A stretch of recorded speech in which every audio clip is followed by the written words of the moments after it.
अखंड मंथन के सभी दर्शकों को नमस्कार। मैं हूं शेखर त्रिपाठी और आप देख रहे हैं हमारा चैनल अखंड मंथन। पितृ देवताओं के धरती पर आने का पर्व 18 अगस्त से आरंभ हो चुका है। आप सभी दर्शकों के पितृ देवताओं का धरती पर आगमन आज से हो चुका है और आप सभी के पितृ देवताओं का अखंड मंथन परिवार स्वागत करता है, अभिनंदन करता है। आशा करते हैं कि आपके पितृ देवता इन 15 दिनों के पक्ष में आपके ऊपर प्रसन्न होकर आप पर सुख, समृद्धि, शांति और अच्छे स्वास्थ्य का वरदान प्रदान करके जाएंगे। तो आज के हम इस विशेष एपिसोड में आपको यही बताने जा रहे हैं कि ऋग्वेद का जो पितृ सूक्त है, ये सुनने से आपके पितृ प्रसन्न होंगे और आपको वरदान दे करके जाएंगे। जो भी आप चाहते हैं वो सब कुछ आपको दे करके जाएंगे और इसके लिए आपको ऋग्वेद का पितृ सूक्त का पाठ करना होगा। तो ऋग्वेद की पहली 8 ऋचाओं में विभिन्न स्थानों में निवास करने वाले इन्हीं पितरों को हविर भाग स्वीकार करने के लिए आमंत्रित किया गया है। अंतिम 6 ऋचाओं में अग्नि से प्रार्थना की गई है कि वे सभी पितरों को साथ लेकर हवि ग्रहण करने के लिए पधारने की कृपा करें। इस सूक्त के ऋषि शंख यामायन, देवता पितर तथा छंद त्रिष्टुप और जगती हैं। ऋग्वेद का पितृसूक्त का ये पाठ कितना महत्वपूर्ण है, ये आपको अब हम बताने जा रहे हैं। और ये संस्कृत का श्लोक है, इसलिए इसकी शुद्धता बहुत ही आवश्यक है। यदि आप शुद्ध श्लोक का उच्चारण करेंगे तभी आप अपनी बात अपने पितरों तक पहुंचा पाएंगे। लेकिन यदि आप श्लोकों का उच्चारण शुद्धता से नहीं कर सकते हैं तो फिर आपको क्या करना चाहिए, ये हम आपको बताएंगे एपिसोड के अंत में। तो पहले हम आपको एक एक सूक्त का श्लोक पढ़ करके सुनाएंगे और उसके बाद उसका अनुवाद करके समझाएंगे कि इस सूक्त में क्या क्या कहा गया है। तो पितृ सूक्त के पहले श्लोक में कहा गया है, उदीर तामवर उत्परास उन्मध्यमाः पितरः सोम्यासः असुम या इयुर वृका ऋतज्ञास्ते नो अनवन्तु पितरो हवेषु। अर्थात नीचे, ऊपर और मध्य स्थानों में रहने वाले सोमपान करने के योग्य हमारे सभी पितर उठकर तैयार हों। यज्ञ के ज्ञाता, सौम्य स्वभाव के हमारे जिन पितरों ने नूतन प्राण धारण कर लिए हैं, वे सभी हमारे बुलाने पर आकर हमारी सुरक्षा करें।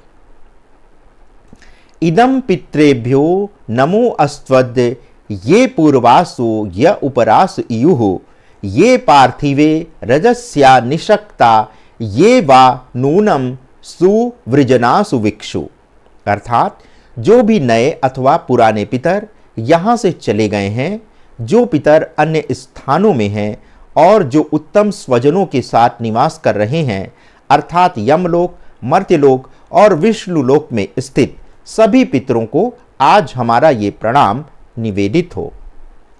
अगले सूक्त में कहा गया है, आहम पित्रं तत्सु विदत्राम अवित्सिनपातं च विक्रमणं च विष्णो बहिर्षदो ये स्वधया सुतस्य भजन्त पित्वस्त इहा गमिष्ठाः। अर्थात उत्तम ज्ञान से युक्त पितरों को तथा आपानपात और विष्णु के विक्रमण को मैंने अपने अनुकूल बना लिया है। कुशासन पर बैठने के अधिकारी पितृ प्रसन्नता पूर्वक आकर अपनी इच्छा के अनुसार हमारे द्वारा अर्पित हवि और सोमरस ग्रहण करें। बहिर्षदः पितर उत्य वार्गिमा वो हव्या चक्रिमा जुषधम ता आ गतावसा संत में ना अथा नह शम योरपो दधात। अर्थात कुशासन पर अधिष्ठित होने वाले हे पितर, आप कृपा करके हमारी ओर आइए। ये हवि आपके लिए तैयार की गई है, इसे प्रेम से स्वीकार करिए। अपने अत्यधिक सुखप्रद प्रसाद के साथ आएं और हमें क्लेश रहित सुख तथा कल्याण प्राप्त कराकर जाएं। अगले श्लोक में कहा गया है, उपहूताः पितरः सोम्यासो बहिर्षेषु निदिषु प्रियेषु ता आगमन्तु ता इह श्रुवन्तवधि ब्रुवन्तु ते अनवन्तस्मान। अर्थात पितरों को प्रिय लगने वाली सोम रूपी निधियों की स्थापना के बाद कुशासन पर हमने पितरों का आवाहन किया है। वे यहां आ जाएं और हमारी प्रार्थना सुने। वे हमारी सुरक्षा करने के साथ ही देवों के पास हमारी ओर से संस्तुति करें। अगले श्लोक में लिखा गया है, आच्या जानु दक्षिण तो निषेध्यमं यज्ञ मभि गृणीत विश्वे मां हिंसिष्ट पितरः केन चिन्नो यद आगह पुरुषता कराम। अर्थात हे पितरों, बायां घुटना मोड़कर और वेदी के दक्षिण में नीचे बैठकर आप सभी हमारे इस यज्ञ की प्रशंसा करें। आपको बता दें कि मानव स्वभाव के अनुसार हमने आपके विरुद्ध कोई भी अपराध यदि किया है तो उसके कारण हे पितरों, आप हमें दंड मत दें। जैसा कि आप जानते होंगे कि पितर जो हैं वो बायां घुटना मोड़ करके बैठते हैं और देवता दाहिना घुटना मोड़कर बैठना पसंद करते हैं। इसीलिए इस श्लोक में पितरों को बाएं घुटने मोड़कर बैठने के लिए संबोधित किया गया है। अगले श्लोक में लिखा गया है, आसीनासो अरुणी नाम उपस्थे रईम धत्त दाशुषे मर्त्याय पुत्रेभ्यः पितर स्तस्य वस्वः प्रयच्छत्ता इहोर्ज दधात। अर्थात अरुण वर्ण की उषा देवी के अंक में विराजित हे पितर, आपने इस मर्त्य लोक के याजक को धन दें, सामर्थ्य दें तथा अपनी प्रसिद्ध संपत्ति में से कुछ अंश हम पुत्रों को प्रदान करें। अगले श्लोक में लिखा गया है, ये नः पूर्वे पितरः सोम्यासो अनुहीरे सोमपीठम वशिष्ठाः तेभिः यरमः सन राणो हविष्यन्नु सद्भिधि प्रतिकाममत्तु। अर्थात सोमपान के योग्य हमारे वशिष्ठ कुल के सोमपाई पितर यहाँ उपस्थित हो गए हैं। वे हमें उपकृत करने के लिए सहमत होकर और स्वयं उत्कंठित होकर यह राजा यम हमारे द्वारा समर्पित हवि को अपनी इच्छा अनुसार ग्रहण करें। अगले श्लोक में बताया गया है, ये तात्रीषु देवत्रा जेहमाना होत्रा विदः स्तोम तष्टाशो अर्कय आग्ने याहि सुविदत्रे भीरवांगय सत्यय कव्यय पितृविधर्म सद्भिति। अर्थात अनेक प्रकार के हवि द्रव्यों के ज्ञानी अर्कों से स्तोमों की सहायता से जिन्हें निर्मित किया गया है, ऐसे उत्तम ज्ञानी विश्वास पात्र घर्म नामक हवि के पास बैठने वाले कव्य नामक हमारे पितर देवलोक में सांस लेने की अवस्था तक प्यास से व्याकुल हो गए हैं। उनको साथ लेकर हे अग्निदेव, आप यहाँ उपस्थित हों। 9वें श्लोक में कहा गया है, ये सत्यासो हविर्दो हविष्पा इंद्रेण देवैः सरथम दधानाः आग्नेयाहि सहस्त्रम देववंदैः परैः पूर्वैः पितृविधर्म सद्भिति। अर्थात कभी ना बिछोड़ने वाले ठोस हवि का भक्षण करने वाले, द्रव हवि का पान करने वाले इंद्र और अन्य देवों के साथ एक ही रथ में प्रयाण करने वाले देवों की वंदना करने वाले घर्म नामक हवि के पास बैठने वाले जो हमारे पूर्वज पितर हैं, उन्हें सहस्त्रों की संख्या में लेकर हे अग्निदेव, आप यहाँ पधारें। आगे बताया गया है, अग्निश्वाताः पितरः एह गच्छत सदः सदः सदत सुप्रतीयः अताहविषीं प्रयतानि बहिर्षथा रईम सर्ववीरम दधातन। अर्थात अग्नि के द्वारा पवित्र किए गए हे उत्तम पथ प्रदर्शक पितर देव, यहाँ आइए और अपने अपने आसनों पर अधिष्ठित हो जाइए। कुशासन पर समर्पित हविर द्रव्यों का भक्षण कीजिए और अनुग्रह स्वरूप पुत्रों से युक्त संपदा हमें समर्पित कराइए। 11वें श्लोक में लिखा है, त्वमग्न इलितो जात वेदो आवांग व्यानि सुरभीड़ कृत्वी प्रादाह पितृभ्य स्वधयाते अच्छन्नदी त्वम देव प्रयता हविषीम। अर्थात हे ज्ञानी अग्निदेव, हमारी प्रार्थना पर आप इस हवि को मधुर बनाकर पितरों के पास ले गए, उन्हें पितरों को समर्पित किया और पितरों ने भी अपनी इच्छा अनुसार उस हवि का भक्षण किया है। हे अग्निदेव, अब हमारे द्वारा समर्पित हवि को आप ग्रहण करें।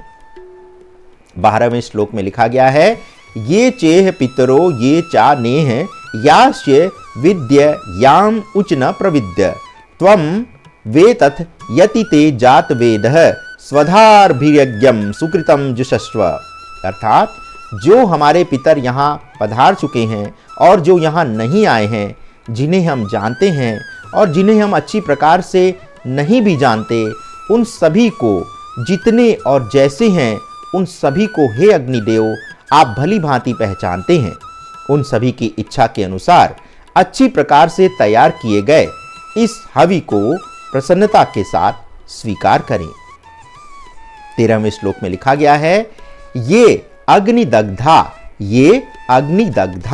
मध्ये दिवः स्वधया मादयन्ते तेभिः स्वराल सुनीति मेताम यथावशम तनवम कल्पयस्व। अर्थात हमारे जिन पितरों को अग्नि ने पावन किया है और जो अग्नि द्वारा भस्मात किए गए बिना ही स्वयं पितृभूत हैं तथा जो अपनी इच्छा के अनुसार स्वर्ग के मध्य में आनंद से निवास करते हैं, उन सभी की अनुमति से हे स्वराट अग्नि, पितृलोक में इस नूतन मृत जीवों के प्राण धारण करने योग्य उन्हें इस शरीर को उनकी इच्छा अनुसार ही बना दो और उसे उन्हें प्रदान कर दो। तो दर्शकों, ये था ऋग्वेद का पितृ सूक्त और इसी सूक्त के माध्यम से आप अपने पितरों को प्रसन्न कर सकते हैं। इस 15 दिन के पक्ष में आप जल का तर्पण अवश्य करें और जल में तिल डालकर यदि आप तर्पण करते हैं तो इसका फल आपको अधिक प्राप्त होता है। संस्कृत के इन श्लोकों का उच्चारण शुद्ध होना चाहिए, तभी आपके द्वारा की गई प्रार्थना पितृ देवताओं तक पहुंचेगी। जैसे आप किसी का फोन मिलाते हैं और गलती से उसमें अगर एक नंबर आपने गलत मिला दिया तो फिर बात किसी और से होगी, लेकिन जिन्हें आपने फोन किया है उनसे तो आपकी बात नहीं हो पाएगी। तो ये श्लोक एक प्रकार से ईमेल आईडी है और अगर ईमेल आईडी में एक भी डॉट गलत स्थान पर लगा दिया तो फिर आपकी ईमेल संबंधित व्यक्ति तक पहुंच ही नहीं पाएगी। ठीक यही कार्य हमारे पूर्वजों ने इन श्लोकों द्वारा किया, किंतु उसके लिए आपको श्लोकों का उच्चारण शुद्ध करना होगा। ये भी ठीक वैसे ही कार्य करते हैं जैसे कि आप फोन या ईमेल के द्वारा कार्य करते हैं, लेकिन इसमें कोई त्रुटि नहीं होनी चाहिए। यदि आप शुद्ध उच्चारण नहीं कर सकते हैं तो फिर आप इस सूक्त को सुने और मन ही मन ये प्रार्थना करें कि ये सूक्त के द्वारा आप अपने पितृ देवताओं से संपर्क स्थापित कर रहे हैं। जैसे मान लीजिए कि आपको फोन करना या नंबर मिलाना नहीं आता, तो कोई अगर दूसरा आपको नंबर मिलाकर दे दे तो आप अपनी बात वहां तक पहुंचा सकते हैं। तो ठीक इसी प्रकार से आपको यहां भी करना है। यदि आप संस्कृत के श्लोक शुद्धता से नहीं पढ़ सकते तो इसे सुनकर भी मानसिक प्रार्थना करें तो आपकी बात आपके पितृ लोक तक पहुंच जाएगी। इन 15 दिनों में आप जितना भी हो पितृ देवताओं को प्रसन्न करें, आपके ऊपर उनकी उतनी ही कृपा बरसेगी। सर्व पितृ अमावस्या के दिन अखंड मंथन हरिद्वार के जटवारा घाट पर उपस्थित रहेगा और जो भी दर्शक अपने पितरों का गंगा जल के माध्यम से तर्पण करना चाहते हैं उन्हें अपने माता पिता और संबंधियों का नाम हमें इसी एपिसोड के कमेंट बॉक्स में भेजना होगा और इसी कमेंट बॉक्स में दी गई सूचना के आधार पर आप सभी दर्शकों के पितरों का पितृ देवताओं का तर्पण हमारे द्वारा यहाँ पर हरिद्वार में किया जाएगा। आपको बताते चलें कि पितृ देवता ही एकमात्र ऐसे देवता हैं जिनका डीएनए हमारे साथ जुड़ा है, अतः ये अन्य देवी देवताओं के अपेक्षा जल्दी प्रसन्न होते हैं। अन्य देवी देवताओं को इतनी शीघ्रता में प्रसन्न नहीं किया जा सकता जितना कि अपने पितरों को पितृ देवताओं को किया जा सकता है। इसका कारण ये भी है कि हमारे सभी पूर्वज पितृ देवताओं के ही हम सभी अंश हैं, अतः उन्हीं के दिए गए शरीर और उन्हीं के द्वारा दी गई आत्मा में उनकी उपस्थिति सदैव विराजमान रहती है। तो अन्य देवी देवताओं को प्रसन्न करने में समय और विधि की भी आवश्यकता होती है, किंतु पितरों को आप बहुत ही सरलता से प्रसन्न करके उनसे अपनी मनचाही इच्छा की सभी वस्तुएं प्राप्त कर सकते हैं। ये बात हम नहीं कह रहे हैं, बल्कि ये बात ऋग्वेद के 10वें मंडल के 15वें सूक्त के 1 से 14 तक में पितृ सूक्त की ऋचाओं में बात लिखी गई है और इस पूरे सूक्त में यही बताया गया है कि कैसे आप अपने पितृ देवताओं को अग्नि के माध्यम से हवि प्रदान करके उनका मनचाहा वरदान आप अपने लिए प्राप्त कर सकते हैं। आप में से बहुत दर्शक ये भी नहीं जानते होंगे कि पितृ देवताओं को प्रसन्न करने का मात्र एक ही ये अवसर होता है और इन 15 दिनों में आप वो प्राप्त कर सकते हैं जो भगवान से प्राप्त करने के लिए आपको काफ़ी यत्न और प्रयत्न करने होंगे। इसके पीछे कारण भी है। देखिए, पितृ देवताओं का आपके डीएनए से संबंध है। आपकी आत्मा का निर्माण भी उन्हीं के शरीर से हुआ है, अतः वह सीधे आपसे जुड़े हुए हैं। ऐसा नहीं है कि वे धरती पर विद्यमान नहीं हैं तो उनका अस्तित्व आपके जीवन से समाप्त हो चुका है। बहुत से लोग पितरों की फोटो लगाने को लेकर या फिर उन्हें अपने घर में स्थान देने को लेकर के कई प्रकार के भ्रम के शिकार हैं। किंतु आप ही सोचिए, जब आपके पितृ देवता आपको धन संपत्ति दे करके गए हैं तो अगर वह संपत्ति आपके लिए अशुभ नहीं तो फिर उनकी फोटो लगाने से आपका घर अशुभ कैसे हो सकता है। अतः बिना किसी भ्रम के आप अपने पितृ देवताओं को वही स्थान दें जो कि उनके जीवन काल में आप उन्हें देते थे। उनकी फोटो आप दीवार पर टांग कर तो आप उनकी आत्मा को टांग देते हैं। ऐसा बिल्कुल ना करें। उन्हें आप अपने जीवन में अपने घर में बैठने के लिए स्थान तो अवश्य दें और कम से कम इन पितृपक्ष के 15 दिनों में उनकी फोटो या प्रतिमा को बैठने के लिए आसन अवश्य प्रदान करें।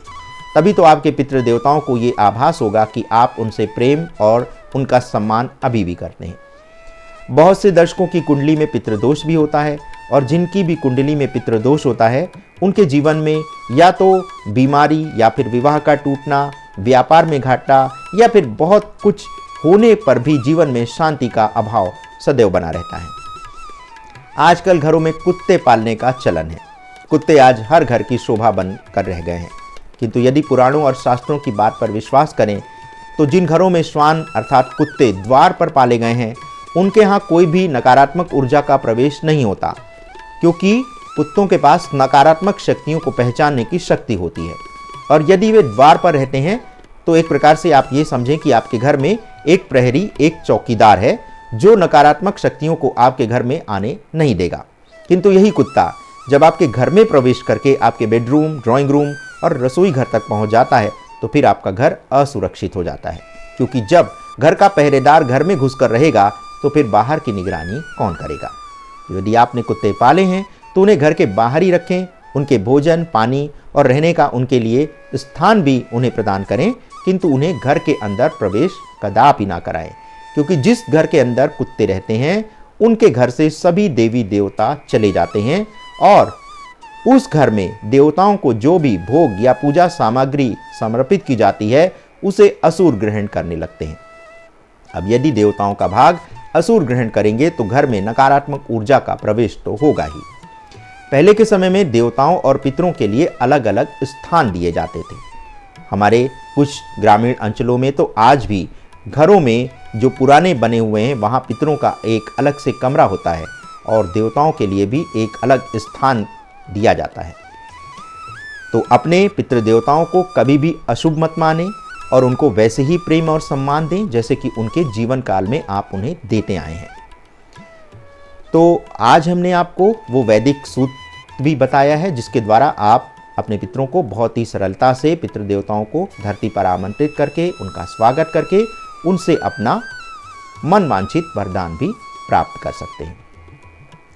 तो आपके जीवन में भी अभी जिस भी वस्तु का अभाव है उसकी आप एक सूची बनाकर पितृ देवताओं के स्थान पर रख दें और उनसे ये प्रार्थना करें कि वह इच्छित वस्तु या व्यक्ति आपको प्राप्त हो जाए। तो आपको जो सूक्त हमने बताया है उसे प्रतिदिन पढ़ें और अपने पितृ देवताओं को आमंत्रित कर उनका स्वागत करें और अपना मनचाहा वरदान प्राप्त करें। अखंड मंथन अपने देश के सभी वीर बलिदानी सैनिकों की आत्मा को देवलोक में सर्वोच्च स्थान प्राप्त हो ऐसी कामना करता है। तो आज के अंक में बस इतना ही। यदि आप भी अपने माता पिता या फिर अपने सगे संबंधियों को अपनी श्रद्धांजलि अर्पित करना चाहते हैं तो इस एपिसोड के कमेंट बॉक्स में उनका नाम और गोत्र का विवरण दें। हम उन्हें गंगा के किनारे जल का तर्पण अवश्य प्रदान करेंगे। धन्यवाद।